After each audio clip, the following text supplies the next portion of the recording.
Welcome to the Otaku Overdrive show, or Otaku Overdrive for short. I'm your host, Kevin. And I'm your other host, Todd. Yeah. In this episode, we talk select news, take a Cardcaptors Movie retrospective. And I get to review Figma Lucina. Yes, you do. And we spotlight work from a pretty cool artist. Yeah, let's get going. Yeah. So let's talk about our top picks for news from this week. So Todd, I heard you're excited about some Fire Emblem news coming up. I really am. Yes. So Lynn, my beloved character in Fire Emblem, the Blazing Blade, has been announced. And she's been put into Warriors, and I've been waiting for this for so long. Yeah, like I usually play the Samurai class, and so I probably play her a lot. I don't know her that much because I haven't played the Blazing Blade just yet. But it seems like a character I would play. It is one game they got a remake for the DS. Yes. I do. Well, all of them at some point. Maybe well, no, the Blazing Blade's got to come out next. Yeah. Okay. But anyways, no. Yeah, so I was very relieved when they announced her. If you wanted to see that she has been put into the game, or if you do not know. They had the video on Nintendo Direct, the one that came out in September. It shows certain characters in their specials. Mm-hmm. That's the video that you can find her in, but she has been announced, and I'm super excited because I've been waiting for her.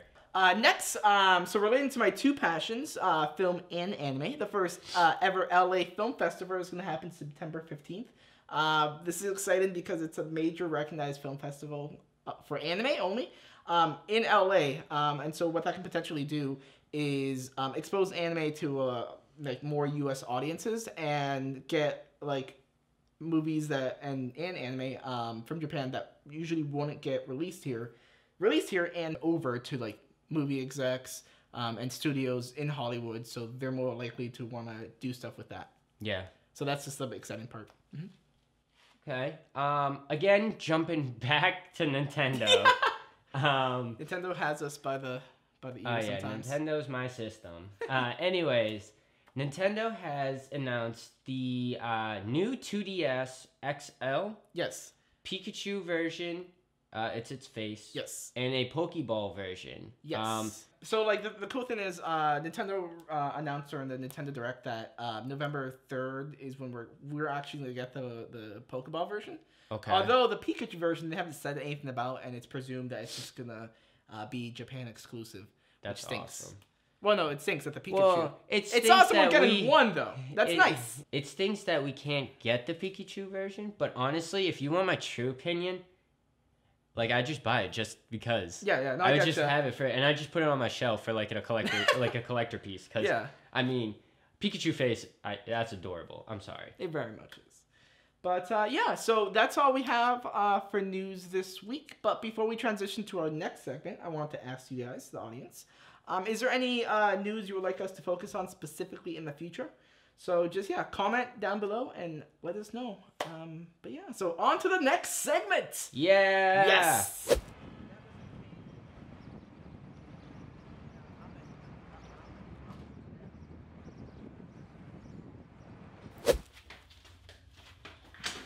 So what's this anime about? Not just any anime, an anime movie. And a childhood classic. Cardcaptors, the movie. Yeah, I don't think I've seen the movie or show. That's actually good, because I'm going to tell you all about it. Set between the first and second season of the show. Wait. Before I start, let me tell you some backstory on this copy in particular. Okay. So, this movie came out in the early 2000s, but I got mine much later, like sometime between 2007 and 2009. I don't really remember. But it was in the bargain bin at the Christmas tree shop, and boy was I surprised. The only anime there. So what's this movie exactly about? I was about to get to that. So, let's start off with Sakura and friends fighting and then succeeding in fighting the Cloud Guard.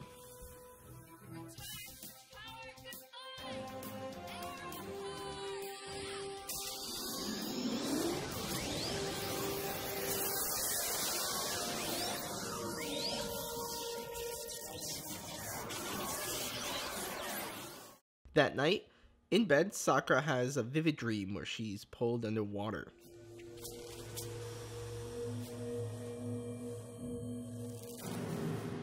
She hears a mysterious voice, that of Cloud Reed.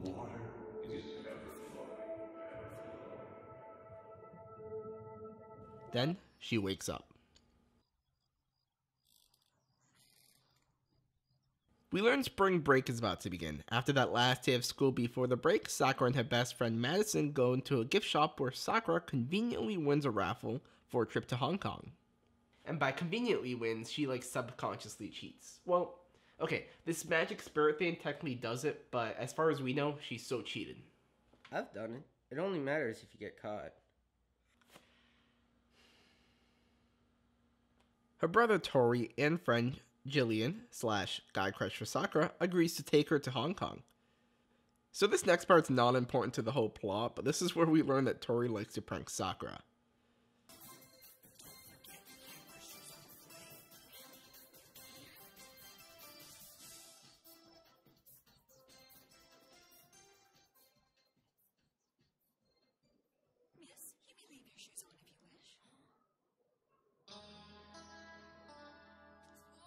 I mention this because he's like me as a brother. During her first night in 90s Hong Kong, she has another dream. This time, there's a mysterious lady that appears briefly. Then she wakes up. The next day, after food, Sakura, Kiro, and Madison feel magic energy while walking in Bird Street. Sakura sees and then follows two strange-looking birds that seem to be the source of the strange magic energy. Eventually, they lead her to an old-looking well.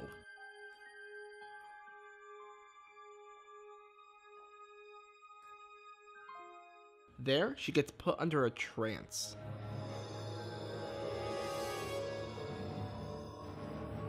So this is when the grudge comes out, right? No. But she does get pulled towards the well until Lee comes out of nowhere and stops her.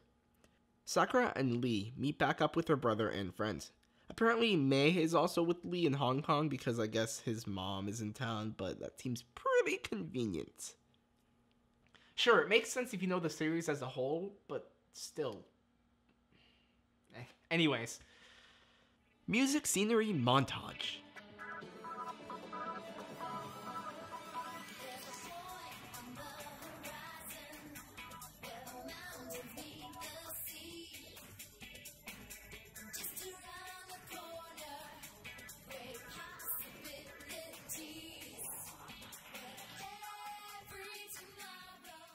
We meet Lee's mother, and she immediately knows that Sakura has cloud cards.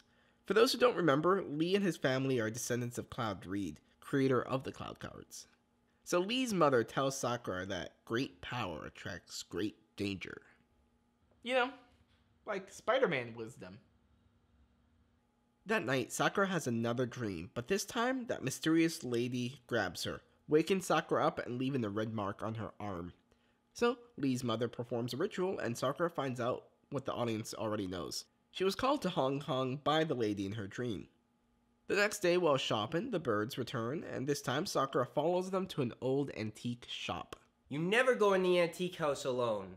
Right, so because of this, Sakura finds an old book and opens it, transporting both her friends, and her brother, because they sneakily followed her this time, to the place that the mysterious lady is at. This time, it's not a dream. A big epic battle ensues, resulting in Sakura needing to escape and only able to save Madison because that mysterious lady is way too powerful for her.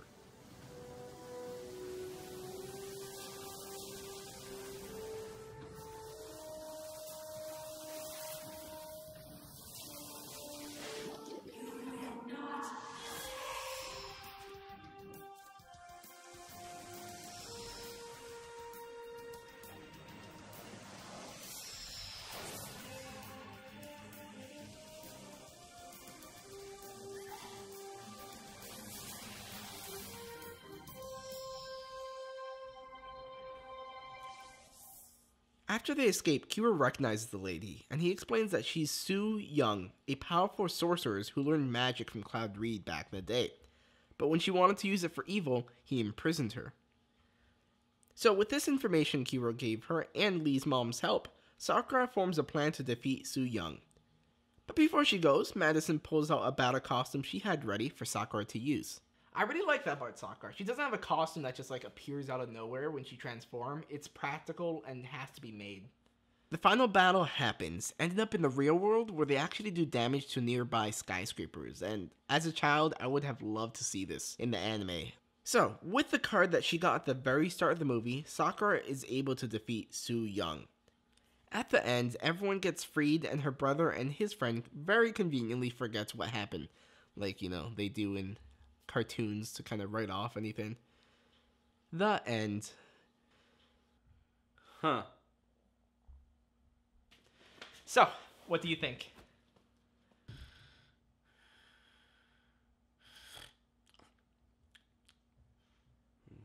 Sleepy. Let's just do the review. Yeah, let's go.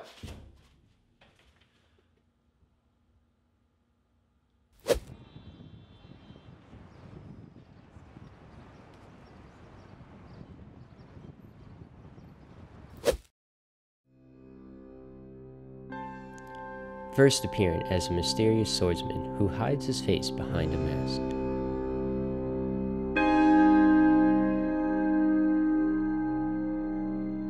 Carrying with him the sigil and professing to be the legendary hero King Marth.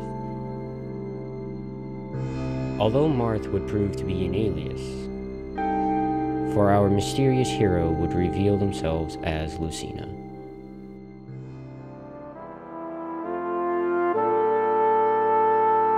Future princess and daughter of Prince Kram, who has traveled to the past to prevent an apocalyptic future. By her side, she carries the parallel falchion, an ancient and legendary sword passed down the royal family with the power of the divine dragon Naga. Only those of the royal blood can wield it.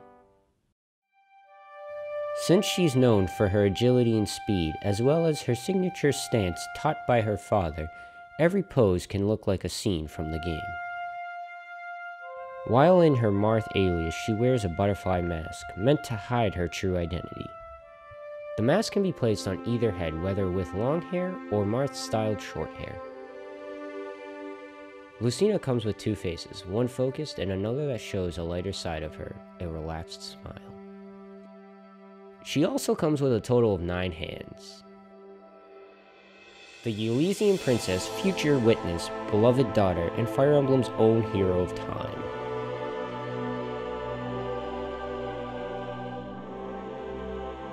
Who after losing everything in the future was sent back by the dragon goddess Naga to protect her father and more importantly, prevent a grim future from wicked events.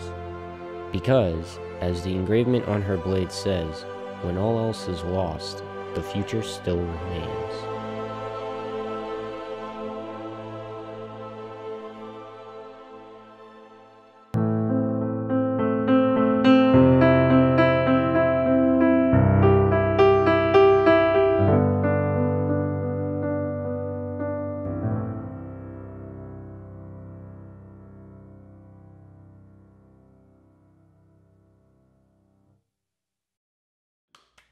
So that was the review. Yeah.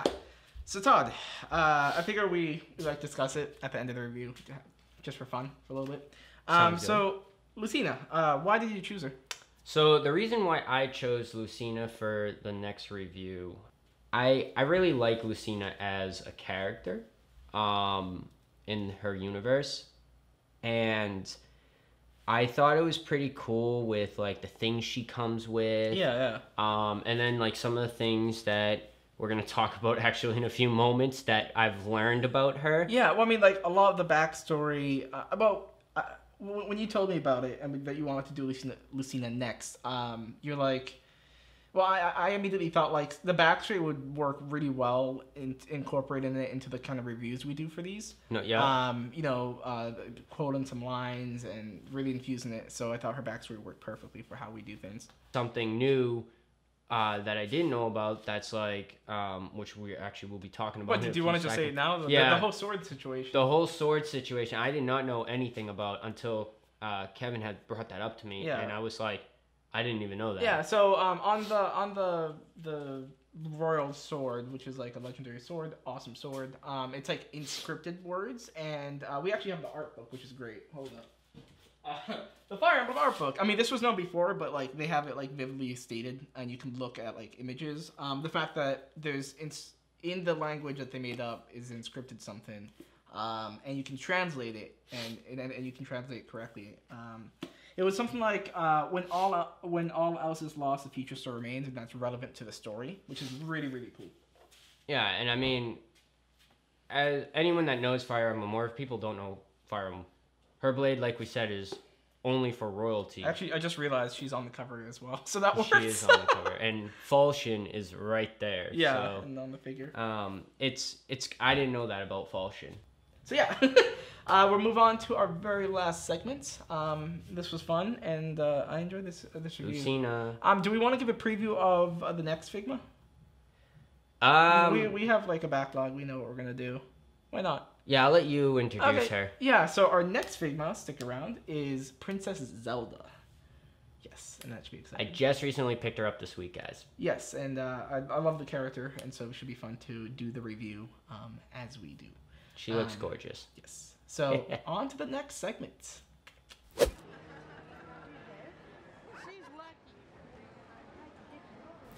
So, for those of you who don't know, every episode I like to put a spotlight on an artist, channel, or general person that does very cool things in the anime community.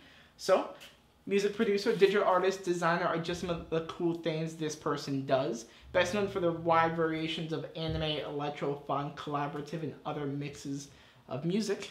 I introduce Moe Shop, or Kowamoe, as they're also known on their other social media websites. I'm sorry if I butchered that. But generally, Moe Shop.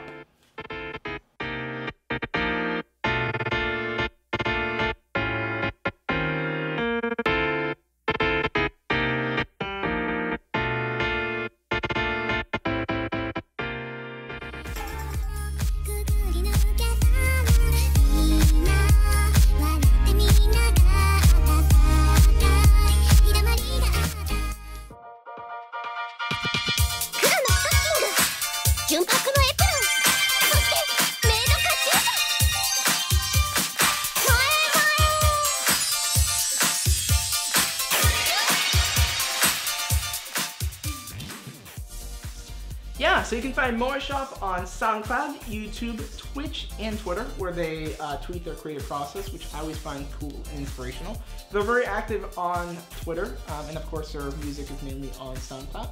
But check them out if that is your thing, and if you like that groove. So with that, we bring this episode to a close, Todd. What a trip it was. I'm glad we're doing this again, honestly. And while I can't promise a consistent schedule just yet, we will be back next week for a fact. Look into the fall anime season and celebrate that. If you like what you saw and want to see more, leaving a comment, like it, or subscribing is the best way to let us know and support what we do. And for those of you who stuck around until this point, we have a little surprise at the end. So, Cardcaptors Sakura, which we did earlier. This movie has a very old school, classic music videos from the early 2000s. And I was surprised when I first saw it. I'm surprised when I re-saw it. Well, we're gonna do something with it. Oh boy. Stay tuned. Todd, you ready for this? Wait, this is gonna be so terrible. Yeah, you guys are lucky. We love you, and we hate ourselves. Let's play. Oh man. I can't believe I'm doing this. What's? I don't know. Oh, now she switched.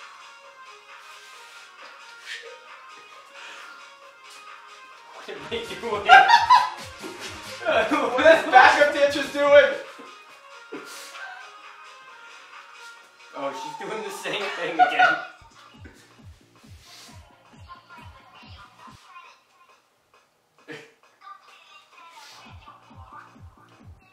Oh, what is this? I don't know what this is. Oh man.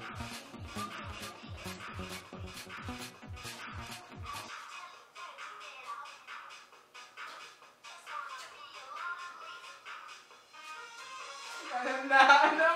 What is this? Oh, on the butt! Yeah!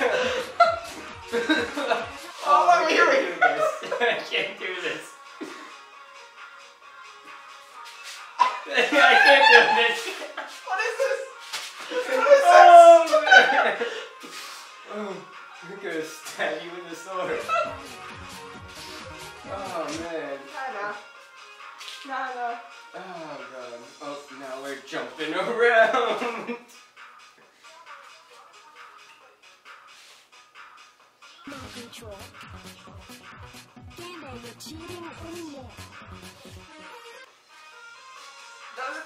I don't know. Where are we going with this? Yeah. Oh gosh. No. Oh man. Oh god. No. Oh, we're doing the pot thing again. Oh man. What's this? Oh. What's that?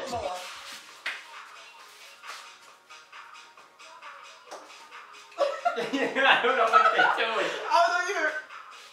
What's this, dude? What the hell is this?